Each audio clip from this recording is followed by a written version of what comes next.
Olá a todos, sejam todos muito bem-vindos a mais uma das nossas videoaulas. Quem fala aqui com vocês é o professor Teison Viana, sou professor dessa disciplina de vocês, de aprendizagem e desenvolvimento motor, tá? Hoje é a nossa segunda aula, né? Professor, boa noite aí. Boa noite. Sou eu, Valzenir, eu tô trabalhando, mas estou ligado na sua aula aqui, valeu? Tranquilo. Peço só que vocês... Valeu. Peço só que vocês desliguem os microfones de vocês, tá bom? Beleza, professor, valeu. Obrigado aí Desative o microfone de vocês para a gente... Relaxa, fica de boa. Então, desligue os microfones de vocês. Qualquer intervenção de perguntas que vocês, porventura, quiserem fazer, sintam-se à vontade, abram o microfone de vocês, tá? Mas eu peço para que vocês façam as perguntas relacionadas ao conteúdo, tá? O conteúdo já foi lançado previamente, né, no sistema de sala de aula invertida, que eu gosto muito de trabalhar nesse sentido, certo? E façam perguntas mediante o conteúdo das nossas aulas, ok? Algumas pessoas têm falado sobre a metodologia das aulas, etc. Eu não sei se eu me apresentei na aula passada, né? Eu já tenho assim, uma certa experiência na docência, né? Esse ano eu faço 26 anos, e uma das coisas que eu sempre faço nas minhas aulas é o que eu chamo de avaliação diagnóstica, até porque eu também sou pedagogo, tá? Então, assim, eu preciso saber que turma eu tenho, eu preciso saber o nível da minha turma, eu preciso saber até que ponto eu posso ir e explorar o conteúdo para que não seja um conteúdo obsoleto, né? Um conteúdo fraco, e para que eu também não esteja lançando aqui um conteúdo de forma prolixa, né? Um conteúdo de forma mais rebuscada, um conteúdo mais aprofundado. Então, de acordo com o nível que eu tenho de vocês, graças a Deus eu não percebi que eu devo limitar ou que eu devo nivelar o nível por baixo. Graças a Deus tem uma galera aqui muito boa e, se Deus quiser, a gente vai ter um desenvolvimento bacana dessa disciplina, tá? Na aula passada, a gente viu alguns conceitos sobre desenvolvimento, né, e sobre aprendizagem, certo? Então, hoje a gente vai trabalhar uma temática, né, que é uma temática do desenvolvimento, seguindo o nosso cronograma, né? Nosso cronograma e também seguindo o conteúdo de vocês, ok? Então, assim, de acordo com o nosso texto, né, introdutório, o desenvolvimento é um processo sequencial, contínuo e relacionado à idade cronológica. O que isso quer dizer? Que o desenvolvimento, né, ele é um processo que ele ocorre através de fases, através de etapas, tá? E essas etapas, elas seguem um ritmo de acordo com a idade do indivíduo.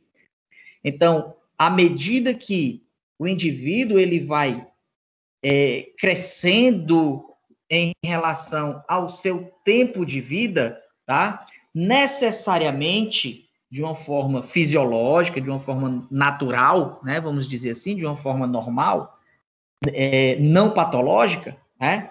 À medida que ele vai crescendo, ele vai desenvolvendo junto com algumas fases, né, que ocorrem na idade que eles vão alcançando, ok?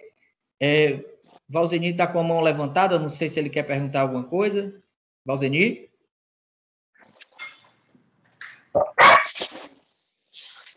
Carlos Magno, pois não, Carlos Magno, depois pode falar. Magno. Desculpa aí, professor, que deixei a mão levantada aí. Vou tirar aí. Desculpa aí. Beleza. Magno, quer falar alguma coisa, Magno? Pronto, tá me ouvindo, professor? Estou ouvindo. Pronto, é porque a minha apostila aqui, ela tá com aquelas gravuras como se fosse...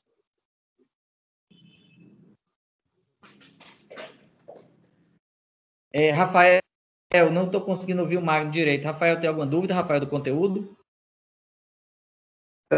Só para ressaltar, né, que você falou aí sobre o processo, isso é bem individual, né, de cada... Não entendi. Assim, ressaltando que sobre o que levantou aí, é algo muito individual, né, de cada ser. Na verdade, o que acontece? Ao longo desse processo todo, Rafael, tornou-se uma coisa... se eu dissesse que era algo individual, eu estaria especificando demais. Mas se eu disser que não, eu vou estar generalizando demais. Então, o que acontece? De uma forma geral, tá? Nós temos uma característica do desenvolvimento, tá? E essa característica, ela de acordo com os conceitos, tá? Ela é uma forma sequencial, ou seja, ela parte de um nível inicial e vai alcançando processos gradativos e processos maiores, seguindo e subindo numa escala de complexidade, tá entendendo? E isso não estagna, tá?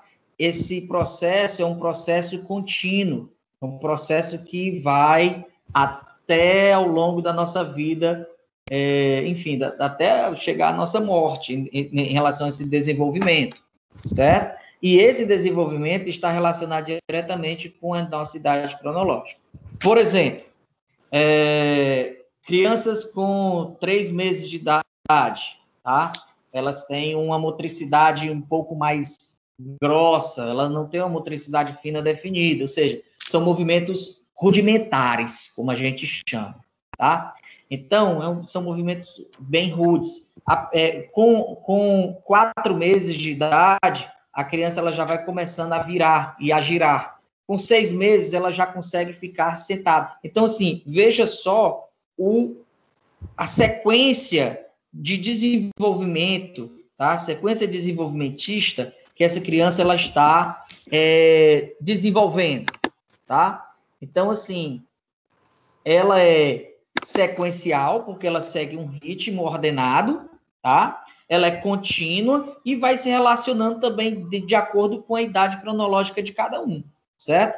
Então, o ser humano, ele adquire uma enorme quantidade de habilidades motoras, tá?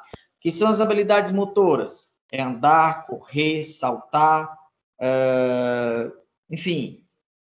E essas habilidades motoras, elas vão progredindo de movimentos simples, né, desorganizados, até habilidades motoras altamente organizadas e complexas. Veja só, por exemplo, uma criança de 4 anos de idade, 3, né, vamos dizer assim, uma criança com 3 anos de idade, 4 anos de idade, que entra numa escolinha de balé, por exemplo, tá? Então, o que acontece? Ela vai entrar correndo, pulando, enfim, e ao longo desse processo, ela vai conseguir já desenvolver, tipo, no final de uma aula, um equilíbrio de ponta de pé, não a ponta de dedos, mas a ponta de pé, ela já vai ficar equilibrada na ponta do pé, ela já pode dar um salto, né, e cair numa posição de plié. Então, assim, entenda que essa é uma sequência, né, e que o ser humano ele vai conseguindo habilidades motoras das mais simples até chegar em habilidades motoras mais complexas.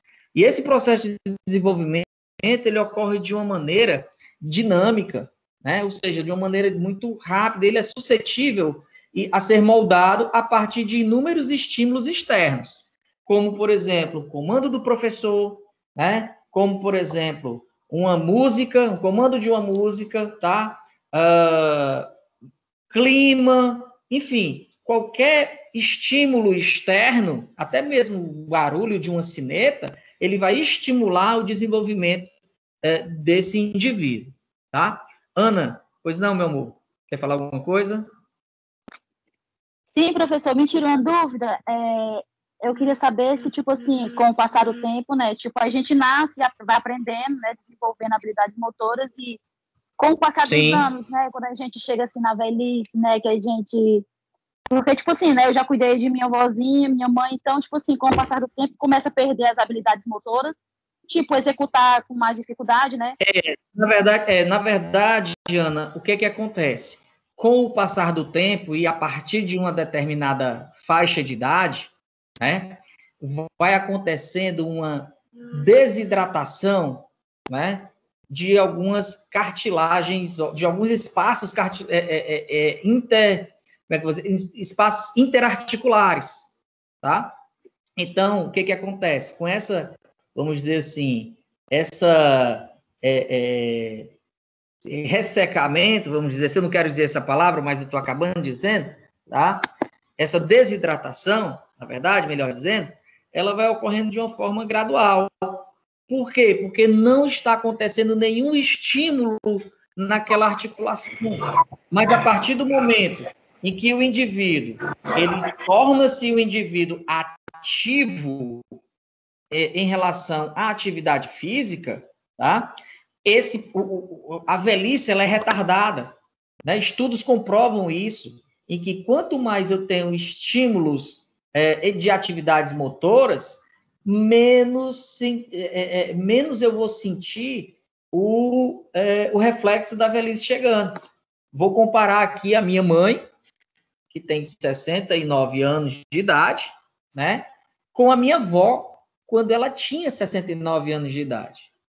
A minha mãe, ela sai de casa, vai para a aula dela de hidroginástica, depois ela vai para a aula dela de musculação, enfim. A minha mãe, ela tem uma atividade física regular, uma atividade de exercícios de forma regular. Inclusive agora, nesse processo agora da pandemia, quando as academias elas estão fechadas, certo? Ela está ainda fazendo a atividade física dela. Mas eu lembro muito bem da minha avó, quando ela tinha 69 anos, que a minha avó ela vivia sentada, fazendo lá o chá dela, alguma coisa, sabe? Bem velhinha. Então, enfim, e a sociedade hoje, ela entra nesse dinamismo também, tá? Então, tudo é estímulo, tá? Então, se você tem estímulo, você tem desenvolvimento. E esses estímulos, eles podem ser externos também. Internos, quando eu mesmo quero, vou lá e pá, ou pode ser externos também em relação ao comando. Estou vendo que muita gente está querendo perguntar algumas coisas aí. Vamos lá, na ordem, tá? Deu certo, Claudiana? Entendeu direitinho? Sim, professor, entendi. Show, beleza. Só tira a tua mãozinha para eu não me chamar novamente, tá? Túlio, pois tá não, okay. Túlio?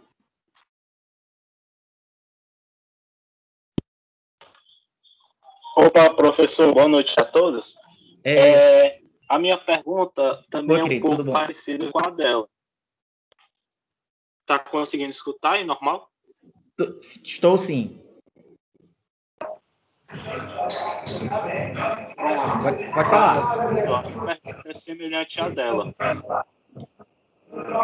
Pronto. Porque quando a gente fala dessa palavra desenvolvimento, o que me vem à cabeça seria mais ligado à progressão de desenvolvimento motor. Mas aí, quando a gente chega nessa transição da vida adulta para a vida idosa, a gente vai, se a gente não der nenhum estímulo, a gente meio que perde um pouco dessas habilidades motoras, correto? Uhum, correto, até porque também, além dessa desidratação articular, existe um processo também de descalcificação do corpo, do organismo, né? Principalmente nas mulheres, quando entra no processo de menopausa. Né? Então, assim, acontece várias... Isso a gente também chama...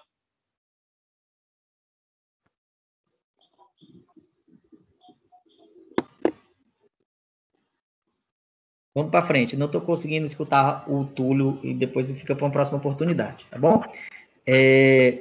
Gente, eu vou só pedir para que vocês anotem as perguntas de vocês. Não, mas é para ficar assim mesmo. Vou pedir só para que vocês anotem essas perguntas de vocês, ok? Por gentileza, porque eu preciso dar andamento nos slides, senão a gente fica preso somente num slide e aí a aula torna-se muito presa e eu não consigo evoluir no conteúdo, tá bom? Então, vamos lá. Dentro desses processos todos, né? Professor, só uma palavrinha. Pois não, Vanessa. A pessoa com 13, 14 anos, um garoto de 13, 14 anos, já pode exercer a função, já pode exercer a atividade física na academia? Sem carga e sendo bem acompanhado de um profissional de educação física, tá? Ele não vai exercer a prática da musculação, que a gente conhece por musculação. Ele vai ter uma atividade física com uma sobrecarga, mas que essa sobrecarga não seja exacerbada ao ponto de ter uma carga maior do que ele possa superar. Entendi. Porque fala que retarda o crescimento, né? Leve a média. Um bom tempo.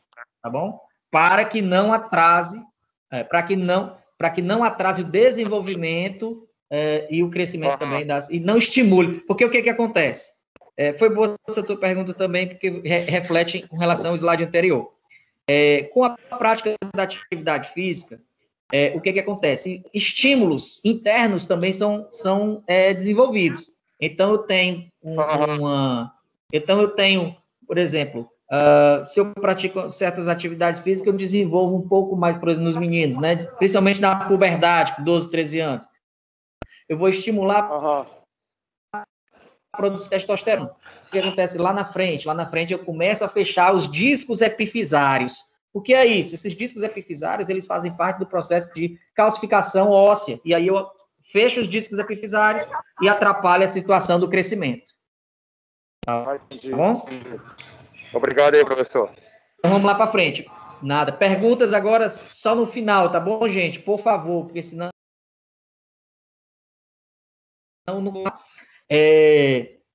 Então, dentro de todo o processo de estudos sobre o desenvolvimento, tá? A gente teve Piaget, Vygotsky, Vallon, enfim, muitos outros cientistas, né, médicos, psicólogos, etc., que estudaram essa questão do desenvolvimento, tá? Mas chegou-se a um ponto, né, de uma conclusão em que, a partir de 1928 até 1946, certo? Esse foi uma das principais etapas de estudo sobre o desenvolvimento, né? No final dessa década de 1920 até a metade da década de 1940, né? Então, esses estudos foram feitos todos em cima de comportamentos de bebês, tá? Então, houve lá um estudo em relação aos comportamentos dos bebês, né? E essas observações eram feitas e anotadas, né, por um método comparativo. E criaram-se algumas conclusões para esse comportamento motor, né? Então, nesse processo todo, que é o que a gente vai chamar de período maturacional, né, que vai de 1928, final da década de 1930, até 1946, né, chegando à segunda metade da década de 1940, né, entende-se por esse desenvolvimento, né, uma questão chamada de maturação, né?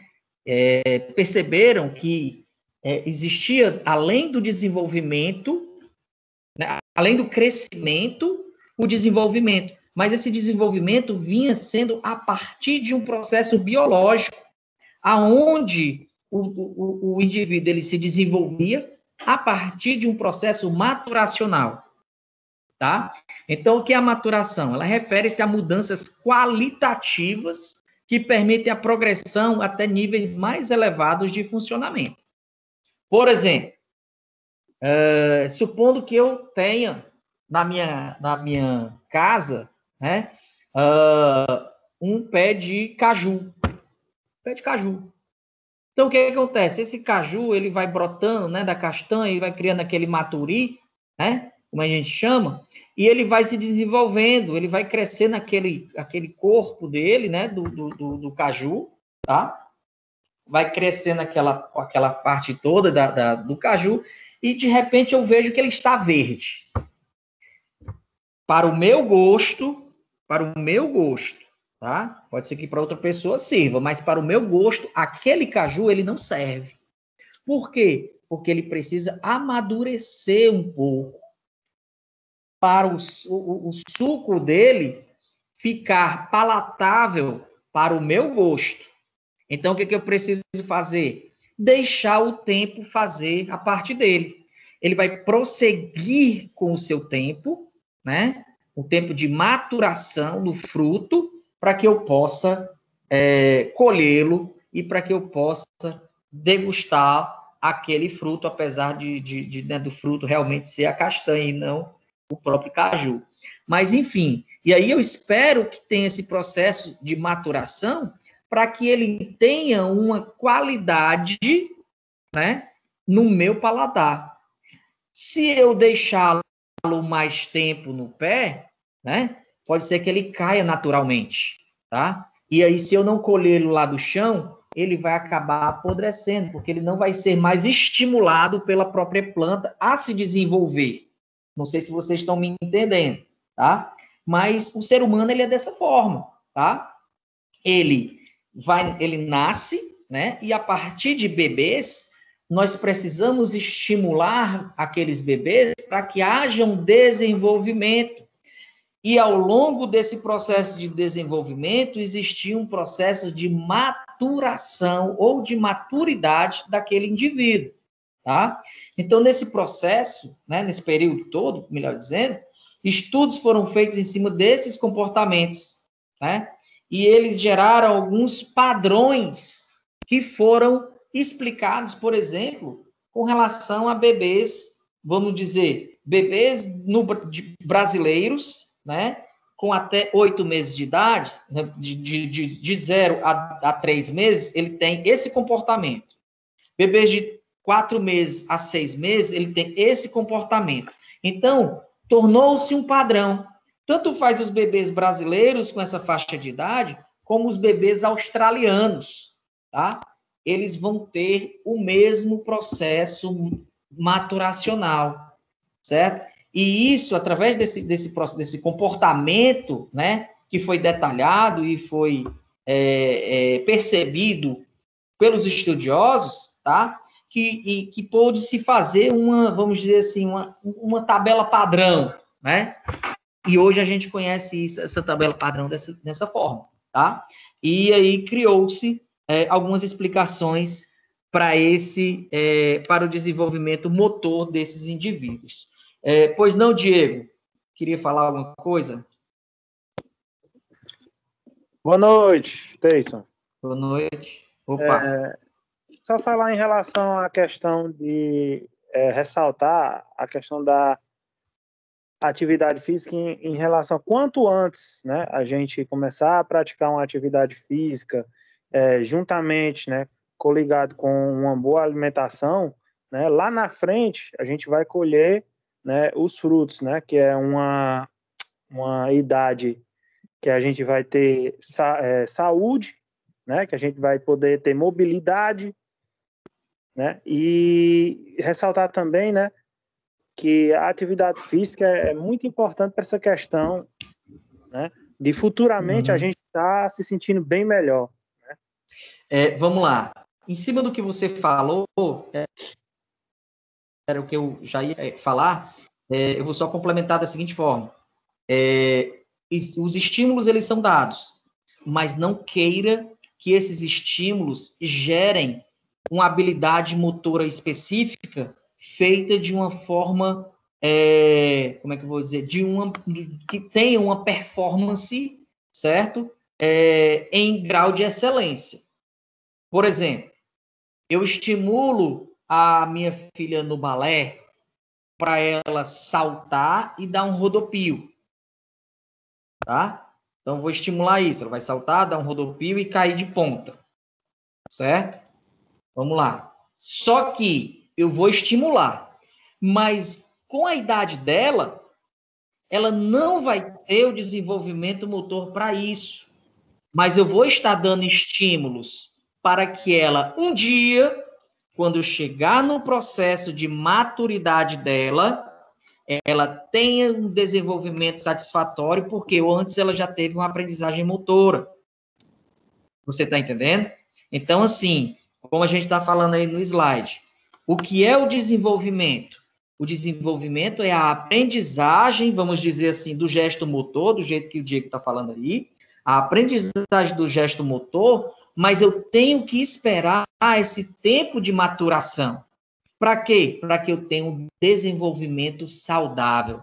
Infelizmente, muitos de nós profissionais de educação física não respeitamos isso, por exemplo, dentro de uma sala de musculação, e aí a gente coloca um menino de 12, 13 anos para suportar uma carga, né, uma resistência maior do que ele pode fazer.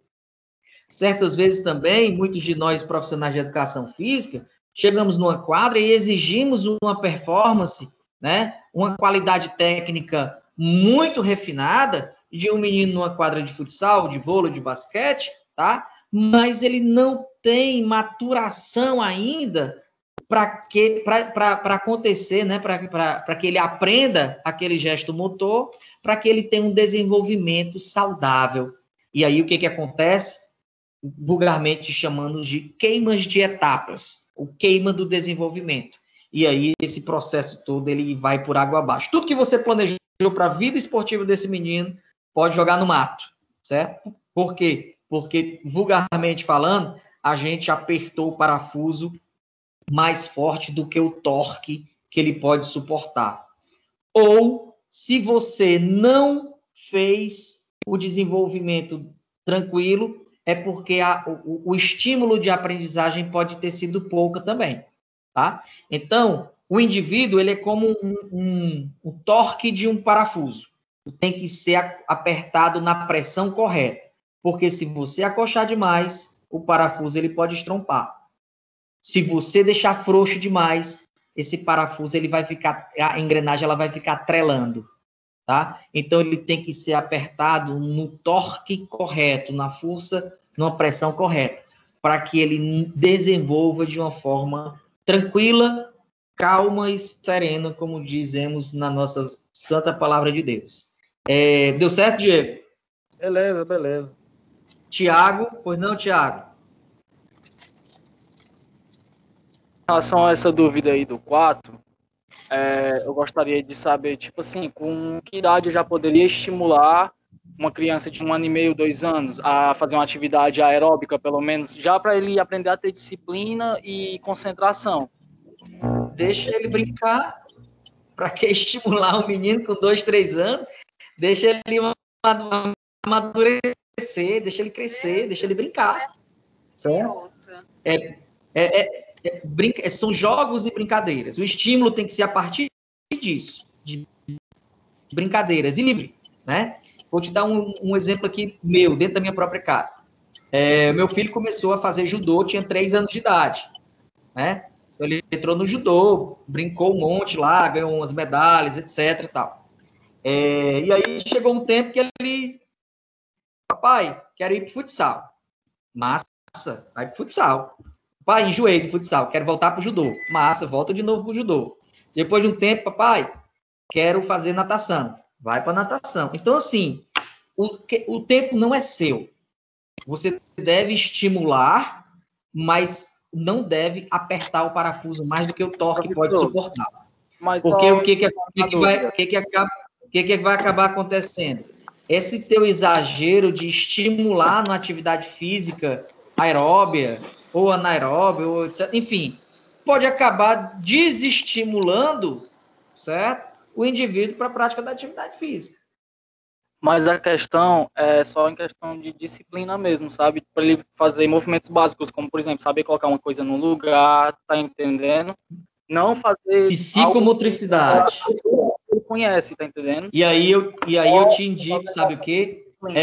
Nós vamos entender agora, Tiago. Eu vou anotar, inclusive, aqui, bem aqui assim no meu papel, eu vou anotar, Tiago, pronto.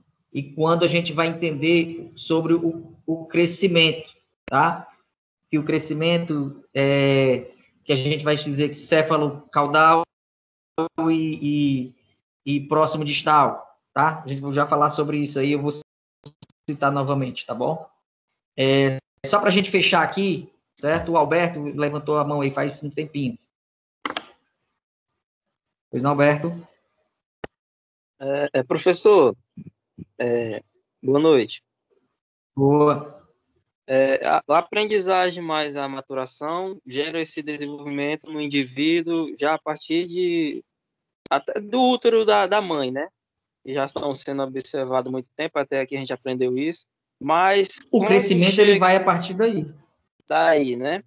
Aí, quando esse indivíduo chega na velhice, vamos supor assim, ele consegue levantar uma perna a 40 centímetros, mas ele já teve esse estímulo e conseguia, mas na velhice ele está levantando a 20. A gente pode dizer que esse desenvolvimento retroativo também é desenvolvimento? Ou é uma limitação só? Não. Entenda exatamente. Agora você falou uma coisa. Entenda o que eu vou dizer. Nós temos vida útil.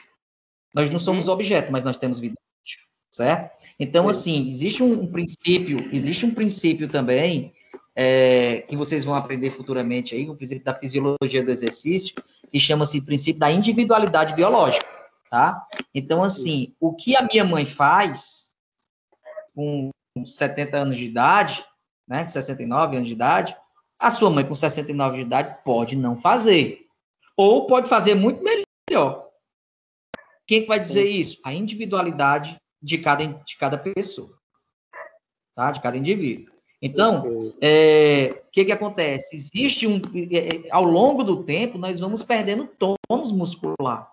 Nós vamos perdendo algumas características, e outra, inclusive, sobre o sistema hormonal também, né? Nosso sistema hormonal ele vai entrando em déficit, vai entrando em colapso, né? A partir do tempo. Então, o que acontece? A atividade física vai estimulando vamos dizer assim, outros sistemas orgânicos, tá? Então, assim, quando a gente fala em desenvolvimento, não se limitem apenas a um desenvolvimento motor, mas ampliem o desenvolvimento de uma forma geral, tá? Eu posso muito bem hoje não ter mais mobilidade para correr os meus 10K, certo? Mas eu posso ir para a piscina e nadar meus 20K. Nadei mais, me desloquei mais, certo? Mas dentro do meu limite, entendeu? E eu não estou deixando de dar estímulo para o meu corpo, tá? Então, entendam essa forma, tá? Porque, às vezes, a gente se limita muito a um padrão motor e a um padrão muscular, enquanto que o desenvolvimento ele é muito mais amplo do que isso. Ok? Ok. Então, essa abordagem, né, maturacional, ela foi utilizada por muitos anos, né? E foi usada para explicar comportamentos motores, certo? Então, durante esses estudos, né, os pesquisadores observavam que os bebês, em boa parte do mundo, sempre apresentavam a mesma sequência de desenvolvimento. E é isso que eu estava falando anteriormente, tá? Então, os bebês nascidos no Brasil, eles têm um padrão motor, os bebês nascidos na Austrália, ele tem um padrão motor. Por quê? Porque dentro dessa etapa de estudos, né, do período maturacional, existia um padrão, existia o que a gente chama de desenvolvimento universal ou sequência universal. O que é isso? São movimentos esperados para aquela faixa etária de movimento, tá? Isso a gente vai ver vários autores, a gente vai estudar, inclusive, outros autores como Piaget, como dentro das fases de desenvolvimento, como Galahu também, tá? Como outros estudiosos também que falam sobre a aprendizagem motora dentro de faixas etárias, tá bom? Maíra ou é Mayra? É Mayra. Maia, boa noite, querida. Boa noite. Era só para complementar o que o colega tinha falado em relação às crianças de 3, 2 anos e meio. Certo. Eu sou professora de karatê e eu trabalho há muitos anos com crianças dessa faixa etária no karatê, 2 anos e meio, 3. Aham. Então, é bem o que o senhor tinha falado, a gente não puxa com eles o exercício em si do karatê, a luta e tal. A gente faz alguns movimentos bem básicos, mas a aula deles é só brincadeira. E essa brincadeira Exato. essa brincadeira lúdica faz eles se desenvolverem muito. Mayra, deixa eu te perguntar uma coisa, querida. Só perdão, eu te cortando. Só para dar um pouco mais de celeridade na nossa aula. Qual é a tua faixa? Tu é faixa preta? Preta. Pronto, então tu deve ter vários vídeos das tuas turminhas de karatê com exercícios de puxa-fita. Sim. Põe um lá no grupo depois, faz um cortezinho, não precisa ser muito longo, para que as pessoas percebam que eles estão fazendo movimentos do soco, né, do karatê, mas eles estão apenas brincando. Né? Eles estão executando as técnicas, né? Eu esqueci agora, Yasuki não, Uzuki. Hã? Uzuki. Yuzuki, obrigado. É porque eu fui até a faixa laranja há muito tempo atrás. Então, assim, eles fazem o movimento do golpe, certo? E brincam, eles não têm o tecnicismo, né? Até porque a nossa cultura também já aboliu, de certa forma, um pouco essa história do tecnicismo nas aulas de esportes, né? Principalmente nos processos de iniciação esportiva, tá? Então, assim, se tu puder colocar algumas crianças nessa brincadeira do puxa-fita, tu coloca lá no grupo pra gente, tá bom? Se eu achar que eu coloco no meu celular. Tá bom, pode completar, meu amor, seu pensamento. Pronto. Aí ele tinha falado em relação à questão disciplinar, né? Então, com crianças dessa faixa etária, pelo menos no karatê, eu creio que nos dois seja assim também, a gente puxa mais essa parte lúdica e muita questão do respeito da disciplina. Então, isso também faz eles desenvolverem muito. Agora, o que acontece que trava o desenvolvimento deles é, por exemplo, a criança não se adaptou com o karatê, e o pai quer que ela continue no karatê, porque quer que pai frustrado é a pior coisa do mundo. Pronto.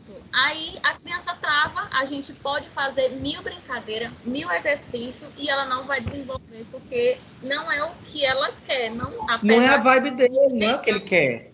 Apesar de ela ter 3 anos e não entender, isso aqui é o que eu realmente não quero fazer, mas assim, ela sabe, eu não me adaptei com aquilo dali, então ela se trava total.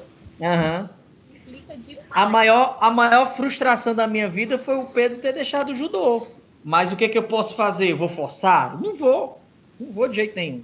Então deixa o tempo dele. Camila, por gentileza, meu amor. Professor, boa noite. Boa noite, querida.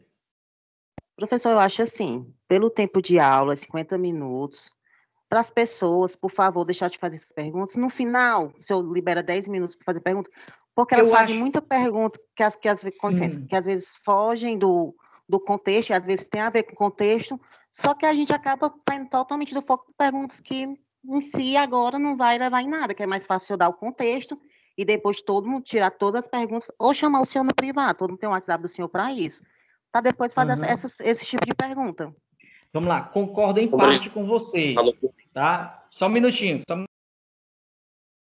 Concordo em parte com você, porque assim, nós não tivemos o prazer de ter aula presencial, assim, e a aula ela é construída de uma forma participativa. Se eu começar a dar aula exclusivamente aqui, conteudista, acaba sendo uma aula sacal, e outra, foge às metodologias atuais de conceito de aula, entendeu? Então, assim, existe uma troca de experiência muito interessante entre nós, professores, e vocês, alunos, entendeu? Então, eu preciso que haja um respeito também com relação à experiência que vocês trazem de vida, que, para mim, acrescentem muito, mas eu não deixo de concordar com você, tá bom? Não, e vão para tá frente. certíssimo, mas só que eu falo, deixa para o final, que é como o senhor falou, interação. No final, agora É no por isso meio que eu estou da aula, limitando, entendeu? Eu tenho várias mãozinhas aqui, Camila, aqui levantadas, mas eu estou deixando assim, para cada slide eu estou deixando um ou dois para a gente poder respeitar também, né? Enriquecer a aula, porque, por exemplo, essa contribuição que a Maíra fez agora foi fantástica, certo? O que o Thiago também perguntou agora há pouco foi fenomenal. Então, assim, a gente vai enriquecendo a aula com isso. Se eu deixar apenas o meu conteúdo sendo jogado, eu empobreço a minha aula, porque fica apenas sendo a minha visão do conteúdo, entendeu? Mas vamos para frente, Então, como a gente estava conversando, percebeu-se, né, que o indivíduo, ele se desenvolve, né, ao longo de uma maturação, não dele em relação ao movimento, mas em relação ao sistema nervoso central.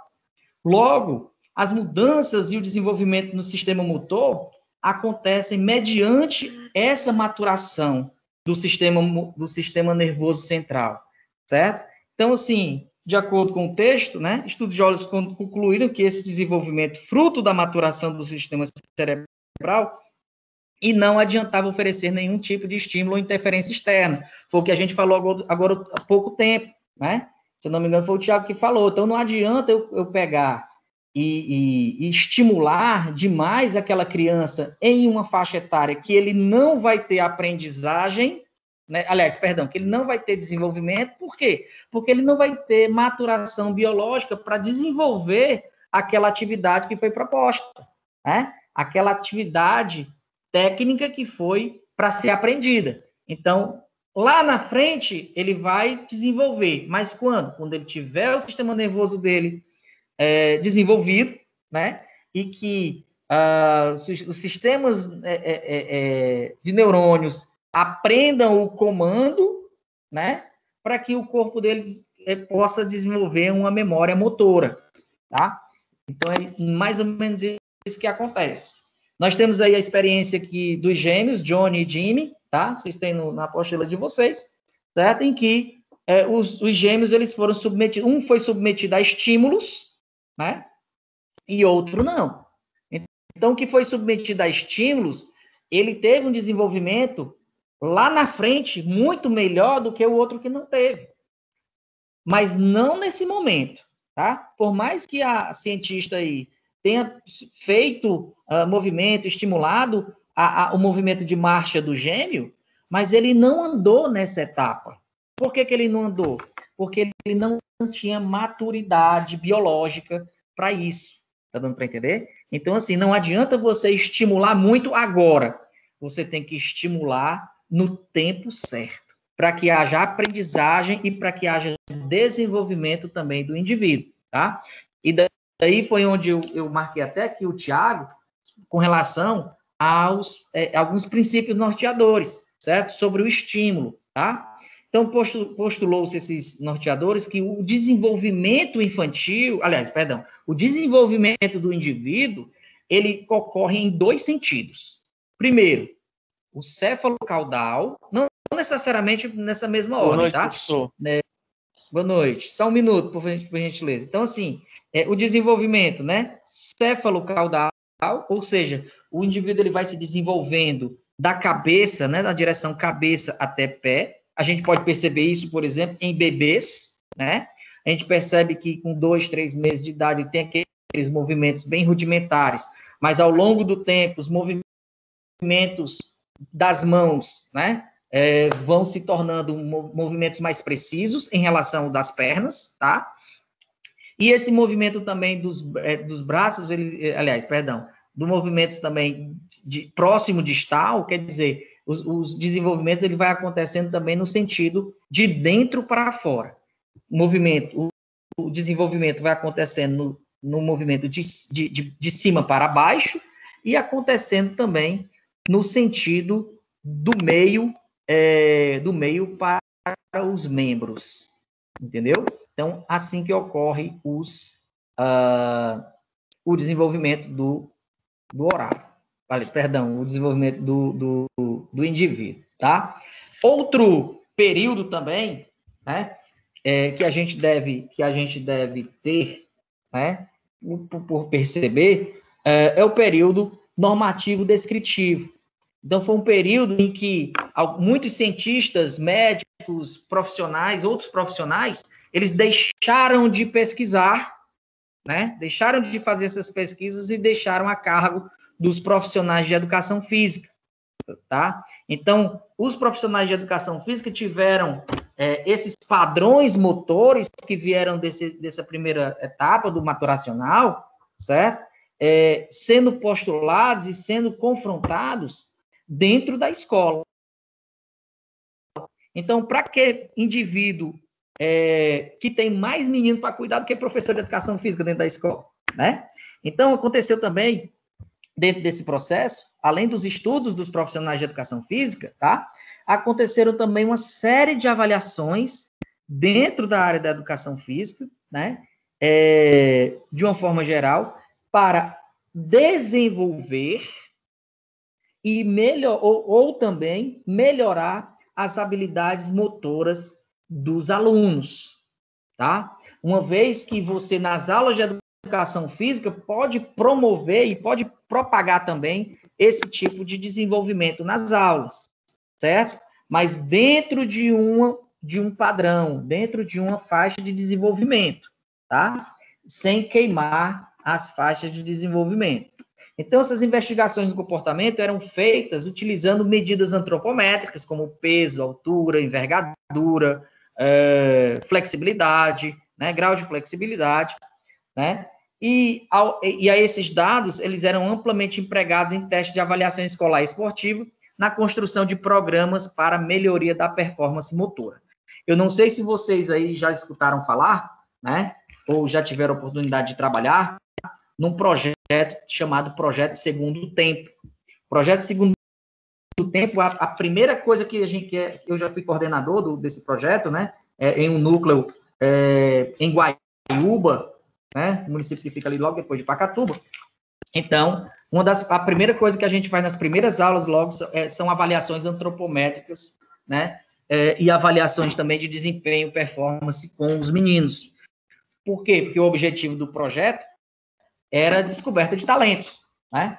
Enfim, e daí depois mudou-se um pouco a filosofia, depois eu saí, enfim, né? Então, assim, muitos desses processos, né, que aconteceu de 1946 até 1970, dentro desse período normativo, hoje, inclusive, a gente ainda tem reflexo desses processos ainda dentro da escola, né?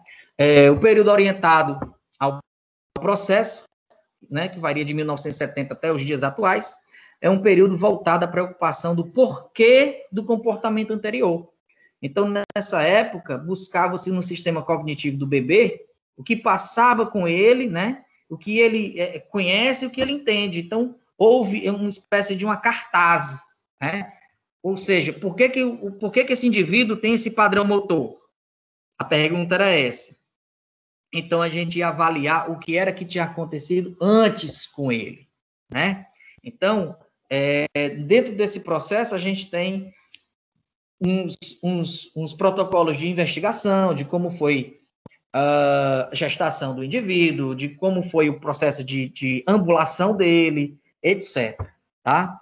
E aí, perceber, né, o ambiente, como o ambiente ele regula as ações motoras desses indivíduos, baseados no que o ambiente oferece para eles. Muitos deles, infelizmente, tiveram pouco estímulo dentro de um berço, ou então foram submetidos a um aparelho criminoso chamado de anda-já, né? E aí acaba tendo esses processos motores um pouco bem, como é que eu vou dizer, com pouco desenvolvimento, né? Então, a história do desenvolvimento motor, ela pode ser tratada da seguinte forma, né? O desenvolvimento começou com o estudo da infância, depois o estudo infantil e passou a fazer parte da psicologia desenvolvimental, que foi definida com estudos das mudanças ao longo do ciclo de vida do comportamento motor. E assim é até os dias de hoje, tá bom? Nós temos, acredito que vocês tenham visto esse material já antes, já devam ter lido também o material, né? Porque já foi passado lá nos grupos, tá bom? E agora, finalmente, eu tenho um tempinho para que vocês possam fazer as perguntas de vocês e fazer de uma forma bem ordenada, certo? Primeiro aí o Rafael e depois a Juliana, ok? Rafael, pois não, querido? Professor, então, dentre esses estudos que se obteve desde a década de 20 até a década de 70, houve muitos embates relacionados com os psicólogos e com os outros profissionais. Queria que o senhor falasse só um pouquinho sobre isso.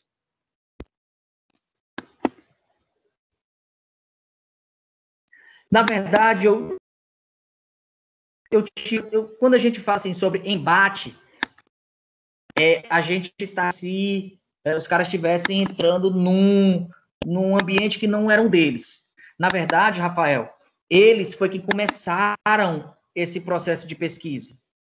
Eles foi que começaram, os médicos e tudo, principalmente médicos, né? Começaram a estudar os padrões de comportamento e de desenvolvimento, tá? E daí foi passando isso para as diversas áreas da saúde e finalmente chega até nós, profissionais de educação física, né? É tanto que o período normativo descritivo, foi um período que tivemos enquanto o período de maturação, nós tivemos uma avalanche de pesquisas, milhões de pesquisas, certo? O período normativo descritivo, que ficou a cargo dos profissionais de educação física, praticamente, né? Tiveram pouquíssimas pesquisas em cima disso, né? Por quê? Será que é porque o profissional de educação física não faz pesquisa? Será que é porque as pesquisas apenas elas estavam sendo colocadas lá de uma forma, como é que eu vou dizer, de uma forma a ser seguida esse padrão? Então, assim, a gente também interpele dessa forma. Não vamos dizer que os outros profissionais sejam vilões, pelo contrário. Porque se não fossem eles, a gente não tinha hoje, por exemplo, a disciplina que a gente tem hoje. Tá bom? Juliana tinha levantado a mão, não sei se ela ainda está na sala. Vinícius.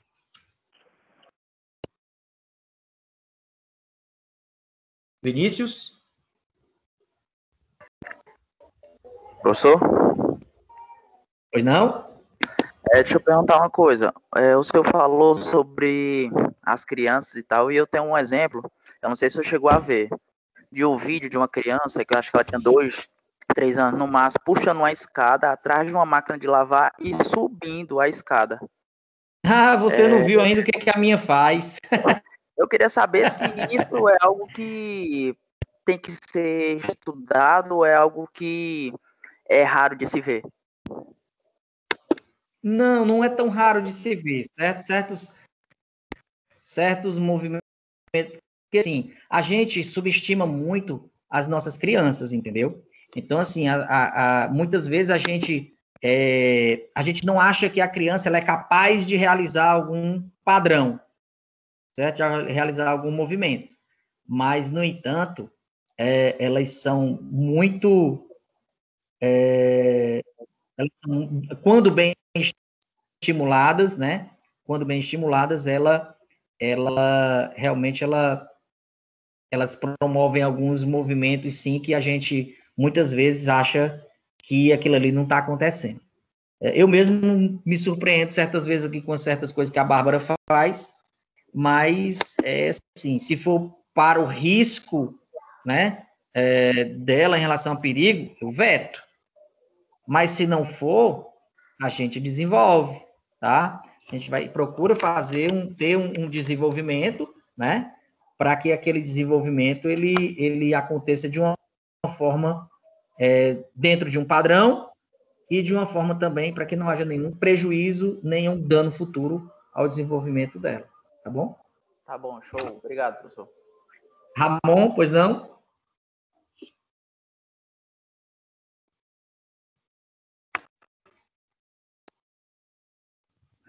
Professor, obrigado pela aula, viu? Boa noite. Qualquer dúvida eu tiro com o senhor no WhatsApp. Juliana. Professor, boa noite. Show Oh, beleza. Lá no, tirem no grupo, porque aí no grupo fica, é bom porque fica, todo mundo tem acesso e a tua dúvida pode ser a dúvida de outro também. Tá ouvindo, professor? Tá certo, obrigado, viu? Boa noite. Obrigado, professor. Tá bom? Juliana, boa noite. Professor? Mas minha pergunta seria se a criança, o ser humano... Deixa só a Juliana perguntar, Ramon. Pronto, se o ser humano autista ele tem o mesmo desenvolvimento motor que um ser humano normal.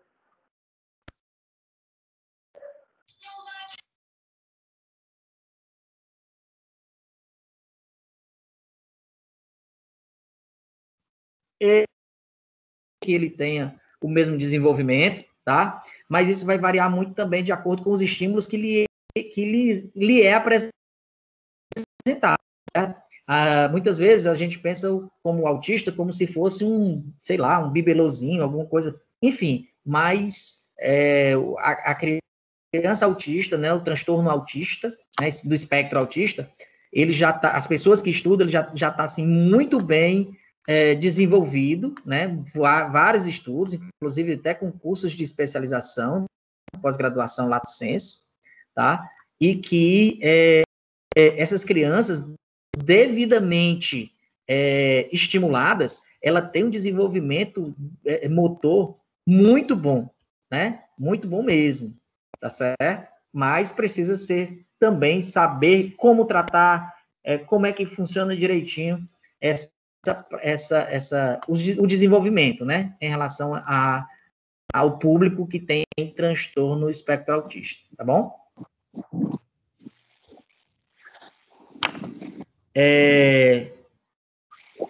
Vamos lá. Ana, quer fechar? Quero, professor, mas é só para pedir para o senhor abrir o grupo, porque o grupo está fechado, eu não consigo mandar mensagem no grupo. Tá bom. Tá ok, vou abrir sim, tá bom? Professor. Gente, tá, ok. Pois não? Obrigada, viu? Por nada. Alô? Pois não? Professor, eu queria só lhe perguntar duas hipóteses. Professor, em questão aí do segundo tempo que o senhor botou, eu também fui já coordenador do projeto, certo? E assim, a gente tinha duas crianças, no meio delas eram 45 alunos, e existiam duas crianças que eram os portadores de necessidades especiais, justamente autista, né? A mãe dizia que o filho dentro da escola não queria fazer as atividades, só via, tipo assim, não pode ouvir coisa muito alto, que a gente sabe disso, fluxo de som alto. E ela me perguntou o que é que eu poderia fazer, né, junto com a professora, para que ele pudesse voltar a estudar, a não ser violento, porque muitos dizem que alguns são violentos. E justamente a gente trabalhou a pedagogia, que é chamada pedagogia do amor, acho que o senhor já ouviu falar. Sim, eu também sou pedagogo, não vou mentir para o senhor, né? Então, assim, eu fiz psicopedagogia, e através da psicopedagogia, dentro do esporte educacional, todos os dias a gente levava vídeos para mostrar aos alunos, e essas duas crianças, elas não conseguiam, professor, trabalhar o esporte. Por exemplo, o esporte que eles gostavam mais era futebol, certo? E eu dei um de doido. Eu assisti um filme que ele falava de uma criança que era cega, certo? E essa criança também era o sonho de jogar bola. E resumindo tudo, o professor fez com que ele jogasse bola, sendo que as outras crianças iam para o campo de futebol, botavam as máscaras, como se, tipo assim, olha, hoje nós vamos jogar com as máscaras nos olhos. Mas, professor, como é que a gente vai estudar e tal? Como é que a gente vai jogar bola? E essa criança foi, certo, lá, ela desenvolveu, certo, uma habilidade que eu tentei fazer da mesma forma. Eu sei que é filme, mas todo filme é ficção, mas a gente tem que tentar, né? Com certeza.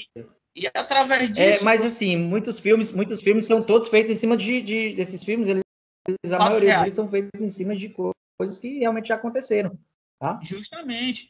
E daí, professor, eu comecei a enturmar essas duas crianças e falava com meus dois monitores para a gente poder fazer uma globalização para não ter exclusão, né? Então, daí por diante, eu fui vendo o desenvolvimento de uma criança dessa, que tem esse problema, é muito difícil, né? Eu tive que estudar psicopedagogia, É complicado. E outra coisa, eu tive que ler muita coisa. Então, eu passei 2 anos com esses 2 meninos, e eu, tipo assim, a minha alegria foi com 1 ano e meio, professor.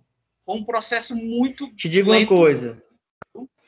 Te digo uma coisa e digo uma coisa a todos. É muito prazeroso. É muito prazeroso. E quando Boa noite, professor. Posso concluir aqui só o que o amigo está acabando de falar?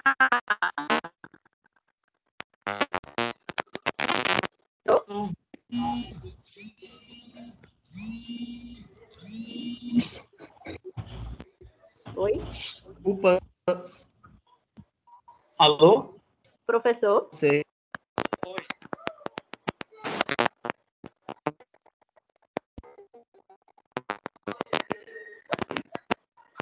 O som tá ruim hoje, viu? Como é que tá? Preparar minha sala virtual.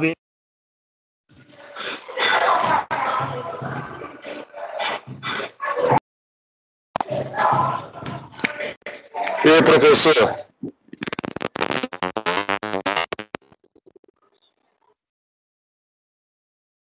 Pessoal, muita interferência.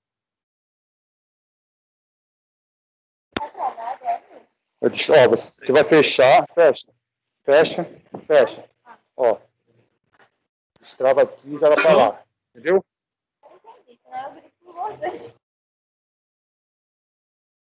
Oi. Oi. Hoje tá um pouco ruim, né? Tá ruim.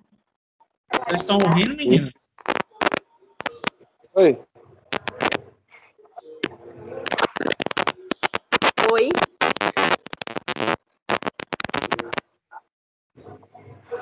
Oi, gente. Professor? Gente, tá ruim, né, hoje? Tá.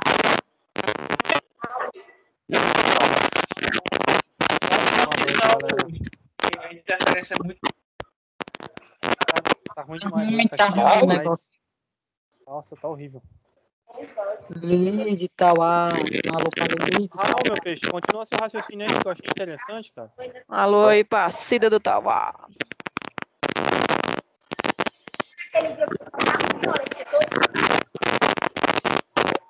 Professor, vou ter que sair, vou trabalhar. Vou ter que sair também, porque tem aula. Deus abençoe. Boa noite para todos. Falou, galera. Boa noite para todos. E aí, professor, boa noite aí. Tô saindo aí. Fui. Boa noite. Só porque eu tinha pergunta, Cida. Ô, moleza. Deixa pra próxima.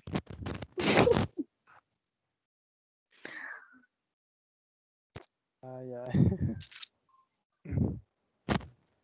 Caraca, mano, hoje tava osso, viu? Até que a aula tava boa, viu?